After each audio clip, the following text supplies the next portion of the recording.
Business ownership is the best way to build wealth, and buying a business is the fastest way to get there. So we found an electrical contracting company based in New Jersey. They generate $4.5 million in annual sales, and that revenue generates roughly $762,000 per year in net profit.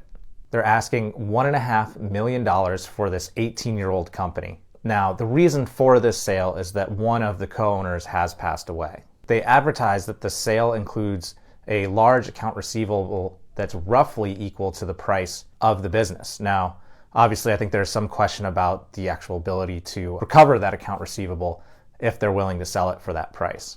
So you can buy this business with as little as 10% down, so $150,000 or $75,000 if you can get the remaining sellers to agree to a 5% seller's note.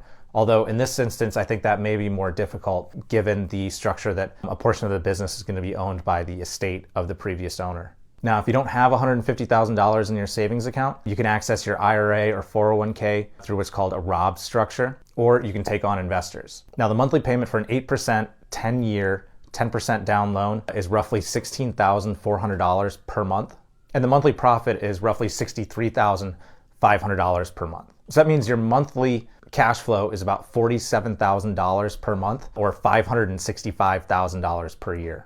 Now, one thing to keep in mind, and I've looked at a lot of these types of businesses over the years, is the current owner probably spent a lot of their time bidding for contracts. And now bidding for contracts is very difficult to do. To be able to come in at a price low enough to win that business, but yet to leave yourself some wiggle room. Things will go wrong in the project. Having the ability to anticipate those things and pricing it correctly so that you can still do the business profitably. It's very much an art, and it's something that you're probably not going to be good at day one. And while it is possible to hire someone for that position, it might be a little easier said than done. It's probably something where you might want to consider bringing someone in as a partner, where if you don't have that skill yourself, you find someone who does, you make them a partner, you provide the money for the business.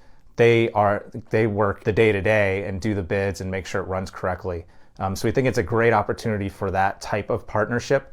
And with that $565,000 annual cash flow, there's room to bring someone in. But that's one of the reasons why typically you see these types of businesses at really attractive valuations. It's just because the pool of buyers is relatively small. So now in the listing, they advertise that there's a lot of unmet demand, and that's really common with almost any service-based industry today. We don't have enough electricians to meet the demand. So while it's great that there's excess demand, when you go and look at this business, you shouldn't assume that at some point you're going to be able to find the workers to help you meet that demand.